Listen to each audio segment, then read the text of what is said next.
जय श्री राम, जय हनुमान, जय माता दी। श्रीमद् देवी भागवत पुराण की जय।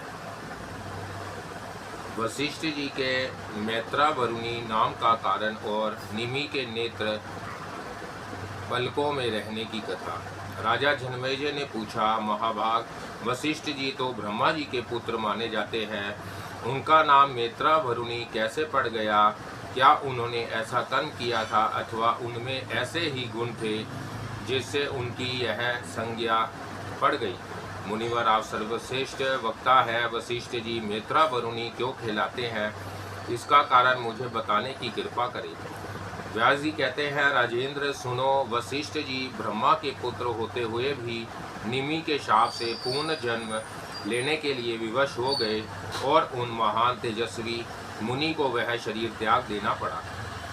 राजन मित्र और वरुण के यहाँ उनकी उत्पत्ति हुई थी, इसी से इस जगत में सर्वत्र मैत्रावरुणी के नाम से ही वह विख्यात हुए। राजा ने पूछा, ब्रह्मा जी के पुत्र मुनिवर वशिष्ठ बड़े धार्मिक पुरुष थे, उन्हें राजा निमि ने क्यों शाप दे दिया? मुने, वशिष्ठ जी कभी किसी का कुछ भी अनिष्ट नहीं करते थे, फिर राजा ने उन्हें कैसे शाप दिया?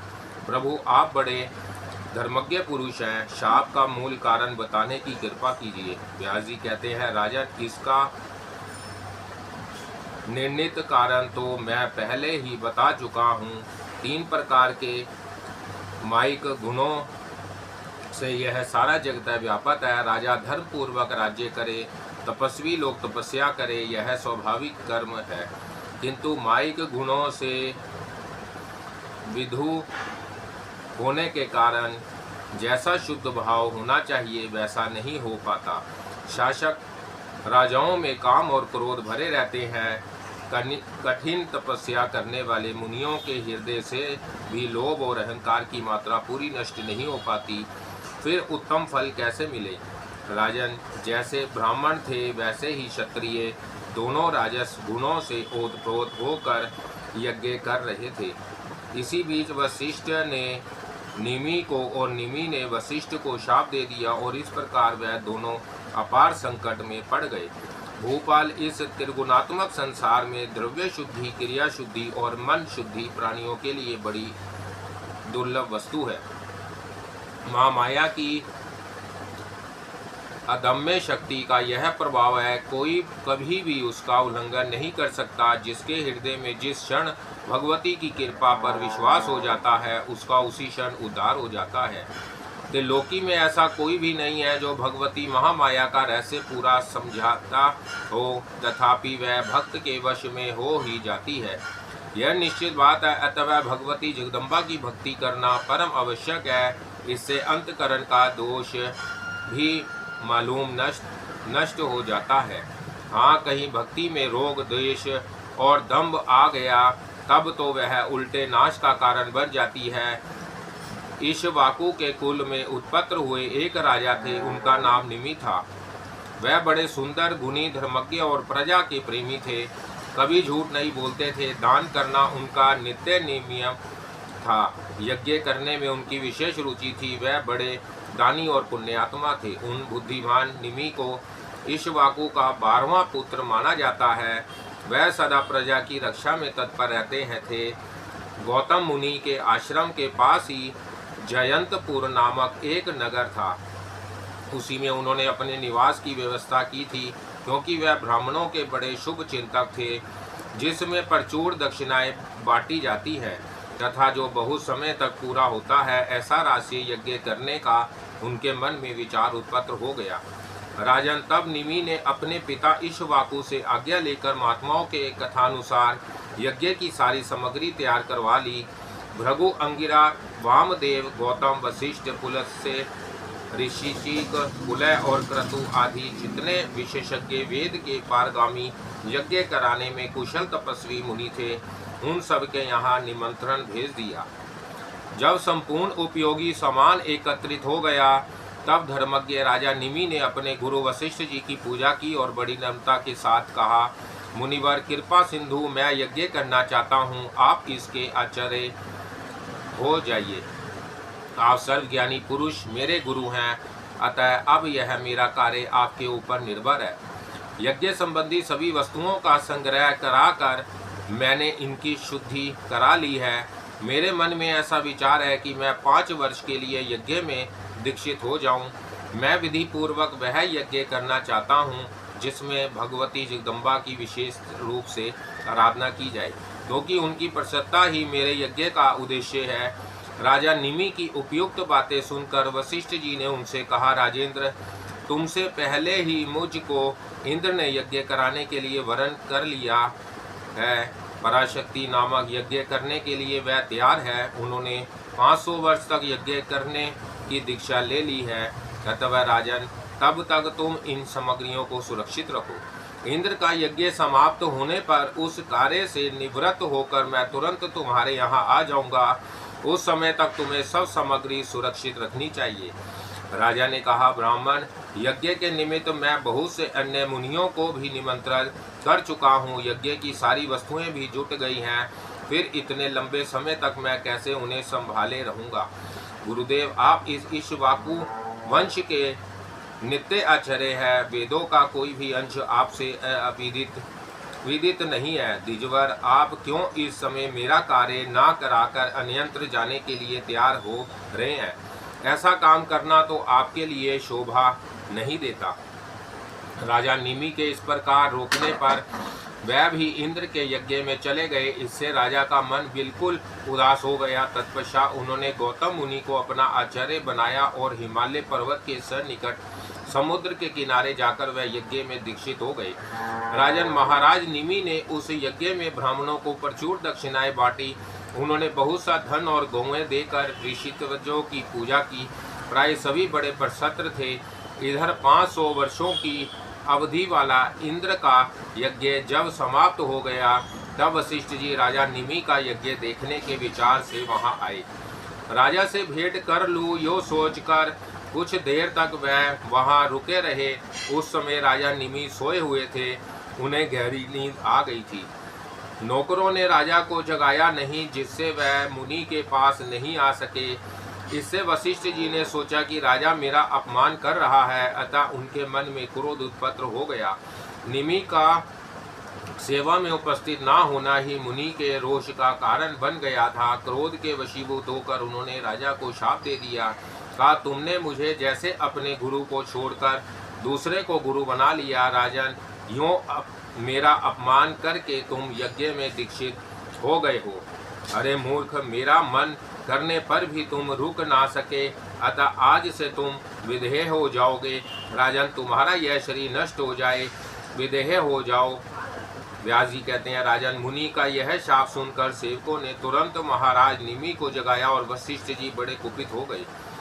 इसकी सूचना उन्हें दी। राजा के अंतकरण में कोई दुर्भावना नहीं थी। वह तुरंत क्रोध से भरे हुए मुनि के पास आ गए। उन्होंने मीठे शब्दों में युक्ति पूर्वक सार गर्भित बातें आरंभ की। कहा, धर्म के पूर्ण ज्ञाता गुरुदेव, मेरा कोई अपराध नहीं है। मैं आपका यजमान हूँ। मेरे बार बार प्रार्थना करने पर भी आपने मुझे ठुकरा दिया और लोभ में पड़कर आप अन्यंत्र चले गए। द्विजवर, मेरा निंदित कर्म करने पर भी आपके मन में संकोच नहीं हुआ। विप्रवर, ब्राह्मण को तो सदा संतुष्ट रखना चाहिए। इस धार्मिक सिद्धांत को आप भली भांति जानते हैं। आप साक्षात ब्रह्मा जी के पुत्र हैं।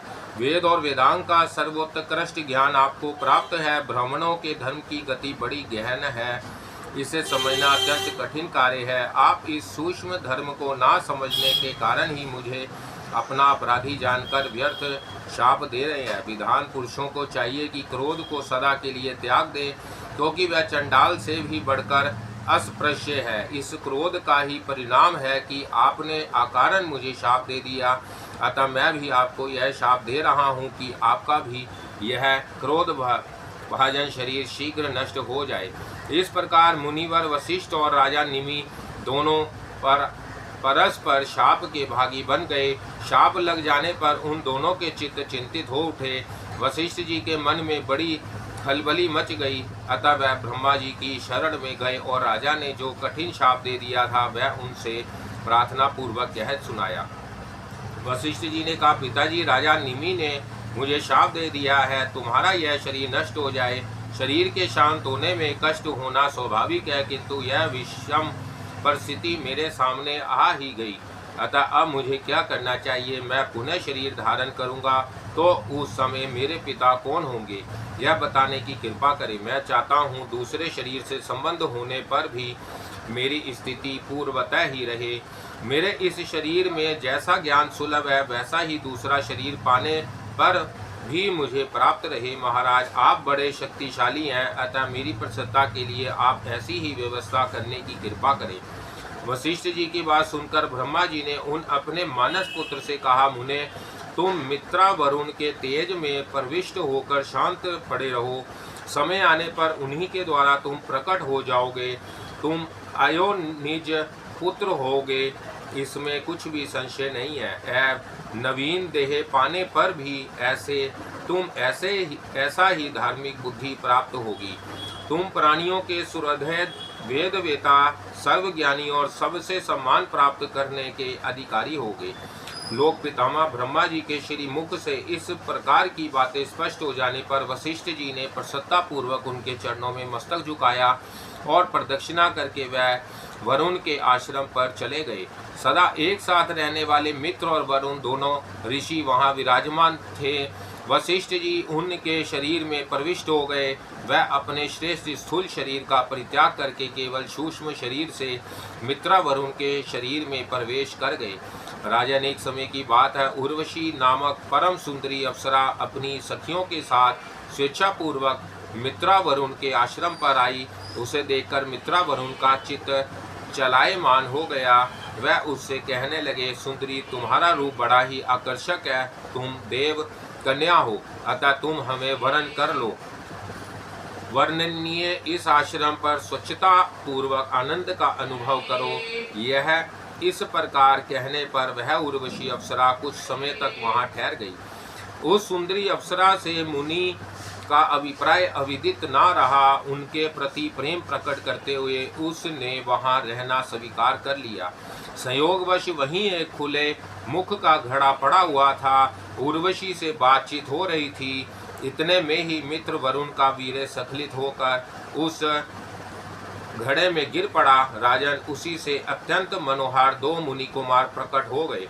प्रथम बालक का नाम अगस्त्य पड़ा और दूसरे का वशिष्ठ।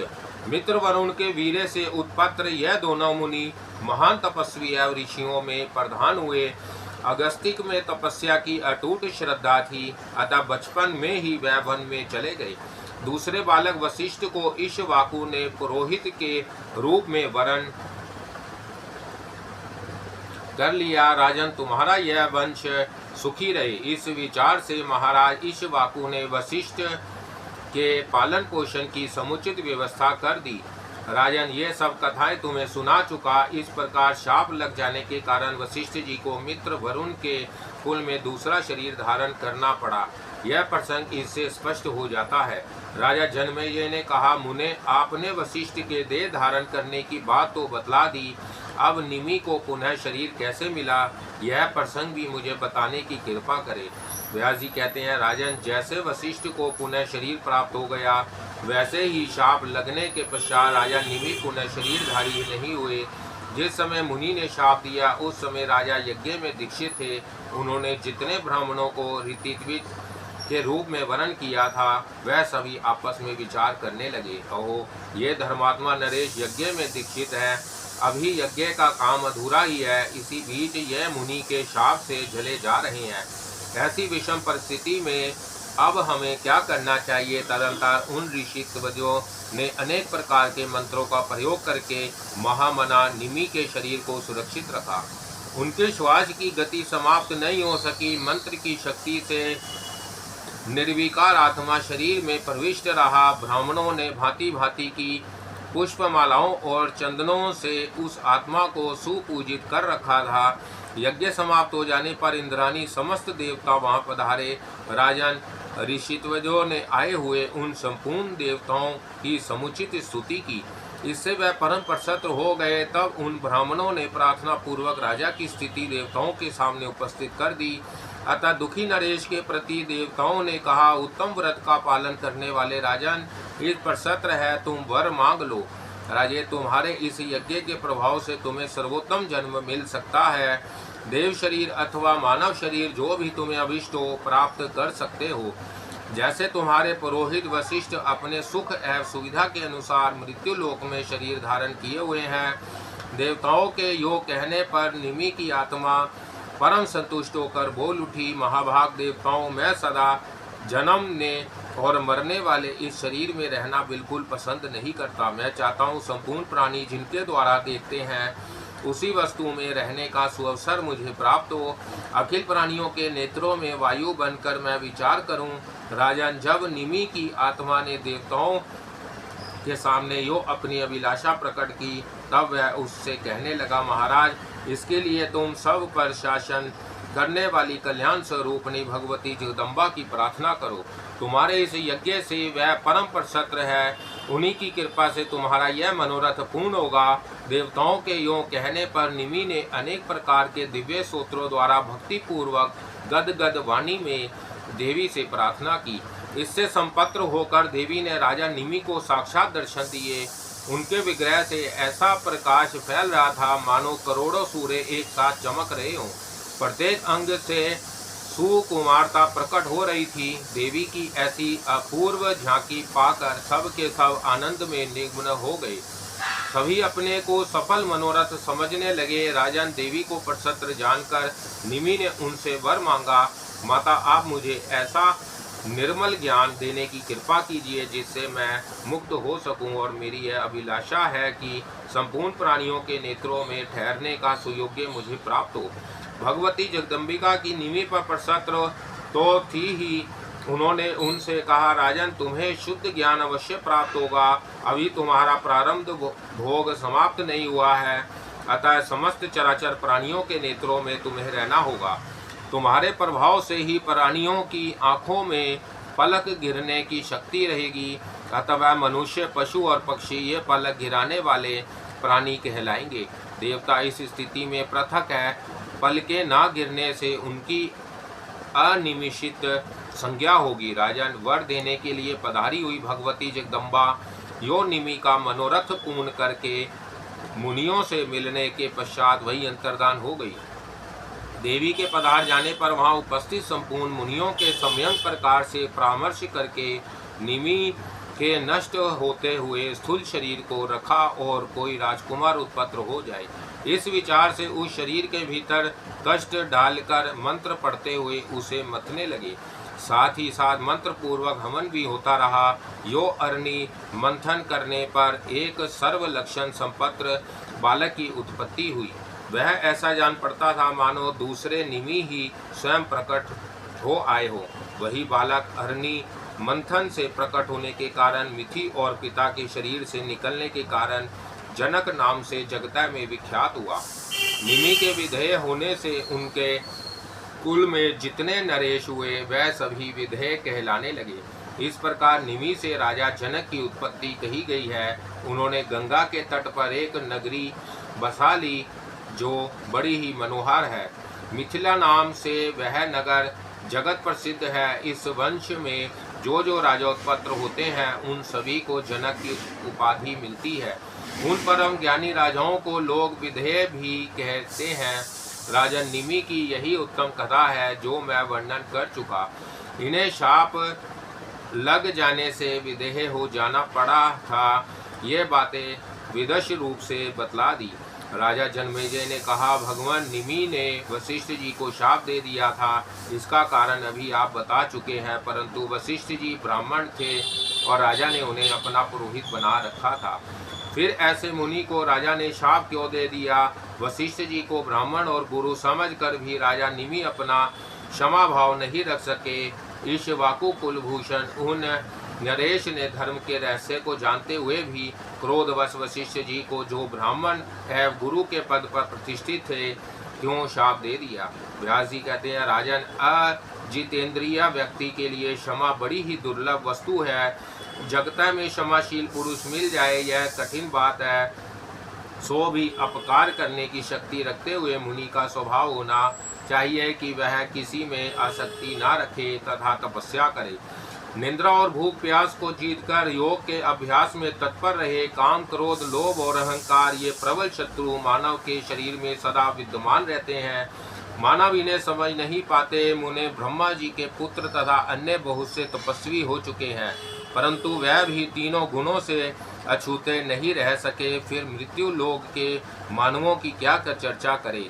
महात्मा कपिल जी संख्या शास्त्र के पूर्ण ज्ञाता माने जाते हैं। योगाभ्यास में ही उनका समय सदा व्यतीत होता है, किंतु देव का विधान टाल नहीं सकने के कारण उनके द्वारा भी सागर के पुत्र जल कर भस्म हो गए थे। अतः राजन, कार्य कारण रूप अहंकार से ही त्रिलोकी की उत्पत्ति सिद्ध है, तो फिर मानव उनके गुणों से मुक्त कैसे हो सकता है।